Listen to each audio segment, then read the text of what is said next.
শতাব্দী প্রাচীন নবদ্বীপ শহর, যা নদিয়া জেলার শুধু গর্বই নয়, পশ্চিমবঙ্গেরও গর্ব। নবদ্বীপ শহরের নাম শোনেনি এমন মানুষ পাওয়াই দুষ্কর।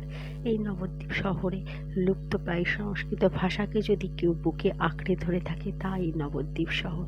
সংস্কৃতি, শিক্ষা, ভাষার প্রাণ কেন্দ্র নবদ্বীপ শহর। এই নবদ্বীপ শহরে আরও একটি উৎসব যা সকলের হৃদয় কাড়ে, তা হলো নবদ্বীপের রাস উৎসব। কার্তিক পূর্ণিমায় রাস উৎসব পালিত হয় নবদ্বীপ শহরে। এই রাস উৎসব হলো বৈষ্ণব এবং শক্তি এক অপূর্ব মিলন ক্ষেত্র, যা বিশ্ব কোথাও হয় না, বিশ্ব ভারতে নেই, ভুবনে নেই। একই সাথে একই দিনে বিভিন্ন দেবীর আরাধনা কোথাও দেখা যায় না। যে কোনো জায়গায় পুজোয় আপনি দেখবেন, যখন যে পুজোই হয়, যদি দুর্গা পুজোই হয়, বিভিন্ন রূপে শুধু মা দুর্গারই পুজো হয়, কিন্তু এখানে তা নয়। নবদ্বীপের রাসে ঐতিহ্য, গৌরব গাথা হলো এটাই। এখানে দেবীর নানা রূপ পূজিত হয়। অদ্ভুত সেই সমস্ত পৌরাণিক কাহিনী যা গায়ের লোমে কাঁটা দেয়। যেমন ধরুন বিশ্বজননী মাতা, যেমন হলো কৃষ্ণ মাতা, যেমন ডুমরেশ্বরী মাতা, যেমন মহিরাবন বধ, যেমন ভদ্রাকালী, এমন এমন অনেক আছে। অকাল বোধন, প্রত্যেকটি দেবী মায়ের রূপের সাথে, মূর্তির সাথে রয়েছে প্রত্যেকটি আলাদা আলাদা পৌরাণিক ঘটনা।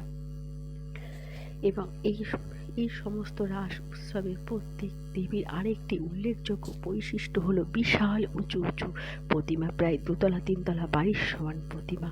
হ্যাঁ, গড়ে, যা এখন উচ্চতা অনেক নেমে আসলেও নিরাপত্তার কারণে, তা সত্ত্বেও সেটা 24 হাত, 30 হাত, 22 হাত তো হয়ই, সেটাও কম নয়, যার অন্য কোথাও দেখা যায় না। হ্যাঁ, এই এত উচ্চতায় এমন পুজো, আর তার সাথে শোভাযাত্রা। এই বিশাল উচ্চতার ঠাকুর বল বেরিয়ারিং চাকায় ঘুরতে ঘুরতে শোভাযাত্রায় পালিত হয় এবং বিসর্জন হয়, যার কোথাও আছে বলে অন্তত আমার জানা নেই। আর দেবী প্রতিমায় সর্বত্র আমরা কি দেখি জানেন, যে আমাদের পায়ে হেঁটেই সব ঠাকুর দেখতে হয়, কারণ অত জ্যামে গাড়ি নিয়ে তো সব জায়গায় যাওয়া যায় না। কিন্তু নবদ্বীপের আসে সবচেয়ে বড় আকর্ষণ, যেটা সবাই দর্শন করতে পারে, অসুস্থ মানুষ বা শিশু নিয়ে থাকা মা সকলের জন্য সুবিধা। সেটা হলো মা সারা শহর পরিক্রমা করে, আর সবাই রাস্তার দুধারে বসে একসাথে দেখতে পারে, যেখানে কোনো জাতি ভেদ প্রথা নেই। সবাই একসাথে, ধনী গরিব উচ্চ বড় নিম্ন কিচ্ছু নেই, সবাই একসাথে মায়ের দর্শন করতে পারে। নবদ্বীপের রানীমা হলো দেবী গৌরাঙ্গিনী। তিনি তো সকলের কাঁধে চেপে, শত শত কাঁধে, বেহারার কাঁধে চেপে তিনি বিসর্জিত হতে চান। এবং এই রাস পূর্ণিমার রাস পুজো, রাস উৎসবে এখনো থিমের থাবা বসাতে পারেনি।